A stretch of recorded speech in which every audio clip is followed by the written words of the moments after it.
All right, hello internet. Welcome back to my kitchen, as always.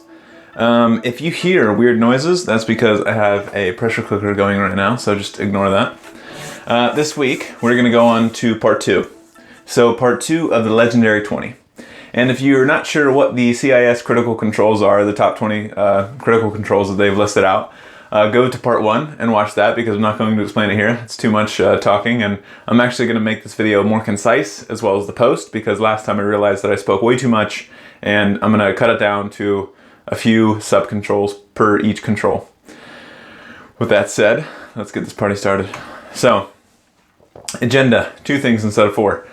So I'm going to jump right into this controls. So I'm going to jump right into the controls.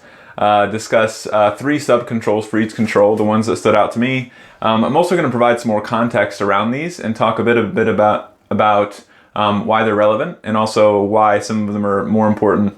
Then we're going to do a sneak peek for next week. So before I jump into that, if you're not going to watch part 1, I'll quickly summarize what the CIS controls are. So the CIS is a non-for-profit kind of institute that has basically curated all of the bright minds of the security industry from multiple industries all around the world, pulled them together, took their experiences of defending as well as attacking, and kind of synthesized a list of 20 controls. And these 20 controls are simplified in a way that they're prioritized in steps. So if you're starting a security program from scratch, you can go to these 20 controls and you can actually go 1, 2, 3, 4, 5, 6, and you can kind of step through each one of the controls. And also within the controls, they've actually ranked the sub-controls within the control. So there's a control and there's sub-controls under that to achieve that control. And to do each one of those, there's a maturity aspect to each sub-control. So if you're a small company, you only do a few of those. If you're a medium-sized company, you'll do a few others. And if you're an enterprise, you'll do all of them. So they don't just show you the controls, but they also show you the different areas that you should focus on based on your maturity, which is nice. So with that said, that's what they are basically. Go find the other posts if you're more interested in learning about other things. But with that said, let's get started. So control number 5. So control number 5 is all about secure configurations, specifically mainly on endpoint devices. And I'll explain that in a bit. So, but before I do each control and speak about it, I actually wanted to explain some context to why it's relevant. So here I have, I forgot about this. So we're going to do 5 through 8 controls. So 5 through 8, we'll list out those and I'll talk about those. Okay, now to 5. So OWASP. OWASP is basically one of the web application security groups or whatever that they do a lot of top 10 security flaws for that year. And the top 10 are either pretty prominent within the security space. People like to go to those and kind of base their defenses off of that. But on the OWASP top 10, security configurations, misconfigurations for your devices has been in the top 10 since like the beginning of time, which is sad but true. And another thing is I came across was, I think it was called Divi Cloud as the company, and I think they pulled the data actually from IBM doing a research study that was actually done by another institute that IBM sponsored. So it's kind of like a chain of events. But either way, they basically took that data and they looked at it and they said, okay, from 2018 and 2019, the overall cost for data breaches that were due to misconfigurations for all the companies around the world that this research study did was $5 trillion. And when you ever get to, for me, like when I ever get to a number that's past $1 million, the numbers are uncomprehensible. They're hard to understand. And it's kind of like saying between here and Mars is how many ever feet. You'll never actually understand what that means. And that's the same when it gets to trillions of dollars. It's just like so much money. It's unbelievable. And that's all due to misconfigurations, which is insane. So, securing your configurations. What are some of the sub-controls that they list out for this? And also a quick kind of context, the little orange bubbles are the size of the company. So green is small, orange is medium, and blue is enterprise. So that means that the first one everybody should do, and then below that, medium and up should do. So instead of talking about all the sub-controls like I did last time, because that was way too much, I'm only going to talk about 3 for each control. So we'll start with the first one. So start secure. That basically states that you should have a secure configuration for each hardware or software device that you're deploying in your network or in the cloud. So for instance, if you're spinning up an S3 bucket for AWS, depending on your situation, your scenario, you should have some sort of secure baseline that you've methodically gone through at the beginning of deploying this machine. And that secure baseline is going to be something that you've tested. It's going to be something that you spend a lot of time on configuring in a way that you know that is secure as secure as you can get it to be. And then once you've done that, then we'll go to the next subcontrol, which is secure images. So once you have this secure baseline for this device, you can actually take an image of that or a template of it, and then you can have that secure image that can basically duplicate that baseline over and over and over and over and over. So you spun up one machine, but say you want to spin up 1,000 machines. Well, if you work on this first one methodically to make it secure, then you can actually spin that up and distribute it amongst the other 999 machines with a secure baseline. And that's kind of the secure image piece for that subcontrol.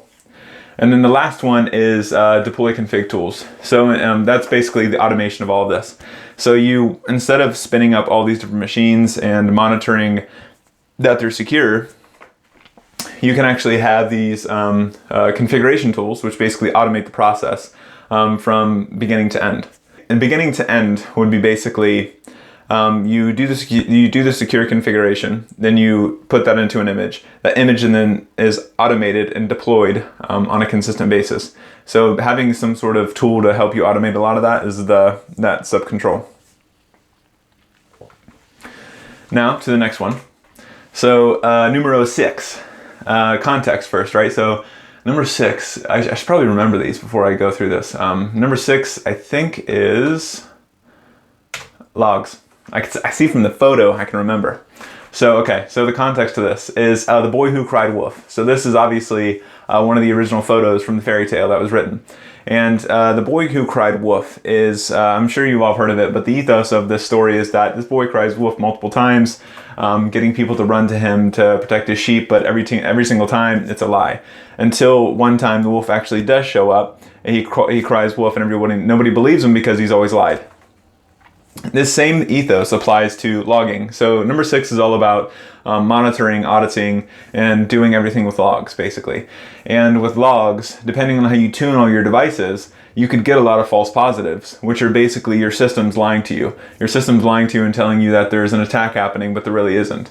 And this same concept happens to analysts as well, because their tolerance actually gets higher and higher and higher based off the number of alerts they're receiving. And as that tolerance increases, they start to ignore alerts and false positives because it takes up too much of their time, and it's humanly impossible to actually go through all those alerts. So this is one of the main issues with logging if done incorrectly and not tuned in the way it should be. And some examples of that is Cisco did a study in 2019 where they reviewed or surveyed a bunch of different companies. I don't know how many, quite a few. And in those surveys, they basically asked these security analysts, how many of the logs do they actually review of alerts that are triggered. And they say that they only review 50% or 56% of the alerts that are triggered, leaving 40+% non-checked. And one prominent example of this that many people know about is the Target situation. So in Target, there were alerts being triggered, and these security analysts actually ignored them because they've been ignoring a few alerts since then. And by ignoring this alert, they actually ended up costing them around $250 million. And then also their CIO and CEO actually ended up resignating and removing from the company due to this situation. So that's around logs. And here's a great meme. I really like logs. Let's log everything. And the subcontrols. So there's quite a few here, so we're actually going to distill this down to 3, like I said. So the first one is timing is everything. So with logging, interestingly enough, if you have enough devices that are in different time zones, so you're not just monitoring your network, but your network is actually something that's distributed amongst multiple countries, the time zones are different on each one of those devices when they're actively logging it. So you need to have basically time synchronization servers sitting around these multiple networks in these different locations. So all these devices are being synchronized on the same time zone. So when all those logs be kind of imported into a central location, this central location, they're all sitting in the same time zone. Because if you have multiple time zones, it's almost impossible to actually discern the difference between what's happening and correlating all the data together. So that's one thing, time synchronization servers for your logs. The next thing is activate logging. So you can have logging on all your devices and all your systems, but if you don't actually turn logging on or turn it on to a point where it's actually being funneled into a location where you can analyze it, it's almost pointless to have on your systems and devices. So this is the lowest level for small business, so all small businesses should activate their logs in some way, shape, or form. And then the next one is storage. So find enough storage. Another interesting piece to this is when you're logging all this information, you obviously have to store it somewhere. And logs, they come in different shapes and sizes, right? So there's PCAPs, there's NetFlow data, and there's also metadata. So there's a variety of different types of data that can be logged. And depending on the type of data you choose, both correlates directly to how big that piece of data is. So PCAPs are a lot larger than NetFlow. And knowing what devices should be logged in a detailed way and what devices can be logged in kind of a shallow way is important to understand, and also how long you store that data over a period of time. So instead of storing your PCAPs for 3 years, you'll store maybe your NetFlow or your metadata for 3 years, and you'll store your PCAPs for 3 months because it takes up too much space. So you have to kind of go through all those trade-offs when setting up your storage for your logs. So that's another subcontrol for setting up the logging for the control. Okay, so the next one is a good game. I'm trying to remember what these are. So we did logs, and the next one is, okay, I remember, emails and browsers. So this next control is all about protecting your web browsers and email. And the reason they chose these two for this control and they've ranked it so high is because when you look at the different methods of attackers getting into your network, there's really two main channels of how they get into it.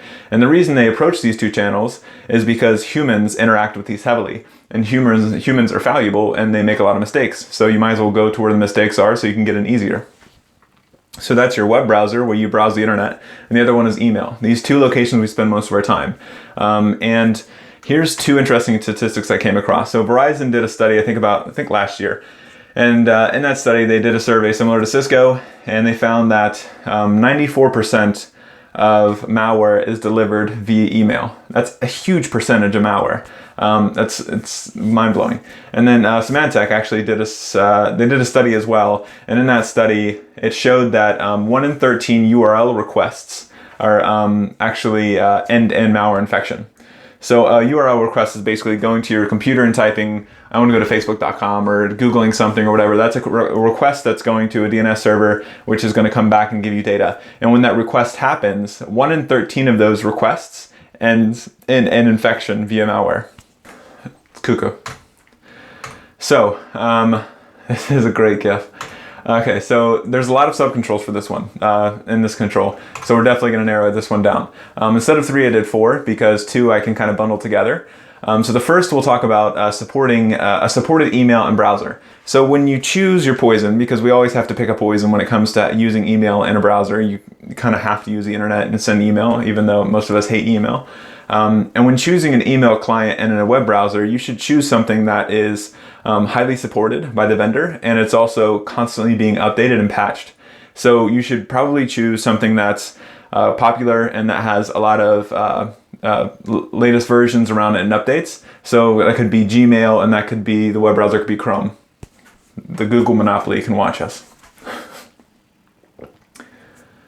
And then the next two I'll list here are filtering. So I'm going to bundle DNS and URL filtering together, even though they're different. It's a similar concept, and I know DNS filtering is easier for a small business. So the ethos around filtering is that if you have an employee in your network that's going off to a certain website or a domain, or is clicking on a specific URL, you can actually filter out which ones they're allowed to go to based off whitelists and blacklists. And also you can check the data prior by using a proxy to see what kind of data they're reaching out to. So it's a kind of a filtering mechanism to protect your employees from unintentionally going to something that's malicious. And the last thing is I'm going to talk about is file types. So when you get an email, your organization should probably only receive certain types of file types. If they receive a file type that's funky and strange and not related to what you usually get, that's something that should be automatically blocked in your email gateway. And that could, the traditional ones that you should receive are like PDFs, documents, TXT, things like that. Anything that's a little strange on the edges, you should question and probably block. Okay, on to the last one. So Control 8. This is malware. So defending against malware. I didn't really put many pieces of context around this because defending against malware is like the ethos of why InfoSec exists. So there's no really, I mean, there's a lot I could put here, but it's too much to put in one screen. So we'll skip that for now. There's a lot of subcontrols again, so we'll narrow this down. And the first one is centralized antivirus management. So all your devices and all your systems and hopefully some of your applications on those systems have some sort of anti-malware, antivirus sitting on it that's tracking different things and protecting against certain malicious files and executables, etc. All that information, all that activity should be centralized to a centralized management hub. So you could maybe take mass action from one central point. So say you have one specific antivirus provider on thousands of computers and you want to do something specific to that antivirus antivirus engine. You should do something on that centralized management system, so you have to do it 1,000 times over again. So that's the benefit of having that. The next one is updated signatures. So your antivirus or anti-malware should always be updating their signatures. In the sense that, what is a signature? So a signature is basically a fingerprint of a bad thing. So if you have some sort of malicious file on your computer or some sort of variety of steps that are associated to doing a bad behavior that an attacker has done in the past, what you can do is you can actually bundle that together, take a signature of it with a hash, and then that's going to be funneled back into some sort of AV management system. So making sure that these signatures are updated on a consistent basis is important, because what I do today as an attacker, I can slightly change and modify over time tomorrow, and your AV system will never catch it because that signature is only associated to what I did yesterday and not today. So having updated signatures on a consistent basis, not only updating but also removing old signatures, is important for any AV provider. So that's something you should always seek in the AV that you put in your devices. And the last one is auto run equals no. So what I'm talking about here is removable media. I'm struggling with words today. So that's USBs, that's CDs, that's anything that you can put into a device that holds media that can be uploaded onto that device. And let's talk about USBs because that's what most people use. So USB, so you plug it in, and convenience, so there's a kind of a conundrum between convenience and security. So most applications and services try to favor convenience over security because it's less friction. And that means that the user will be more likely to use your product. So with USBs, some services and some applications actually automatically auto-run whatever media is on that device. So as soon as you plug it in, it auto-runs and updates whatever's being on the computer. So to prevent that, you should actually avoid that and configure your machines to not auto-run. So if you plug it in, it actually prompts the user to ask them to say, would you like to run this on your computer? Then that user actually has to experience some friction to take a decision. And that's that one. And there's a lot here, like I said, so we're not going to go over it all, but I hope that was useful. And sneaky peeky for next wiki. So sneak peek, limits and controls. So this piece, we're actually going to talk about ports, protocols, and services, what should be limited and controlled. Then we're going to talk about data recovery. Then we'll talk about secure configurations for network devices. So today I talked about secure configurations on client-ish devices, so servers and machines. And tomorrow we'll talk about network devices like switches, routers, hubs, etc. And hubs, no one uses hubs. Switches and routers. And then castle walls. So castle walls is your boundary of defense. So basically this is going to be the stuff on the outskirts of your company that you're protecting it from the outsides. But as I know and as you know, that is nowhere near enough. So you have to both secure the outsides as well as the insides. So castle walls, we'll talk about that. And with that said, I'll see you next week.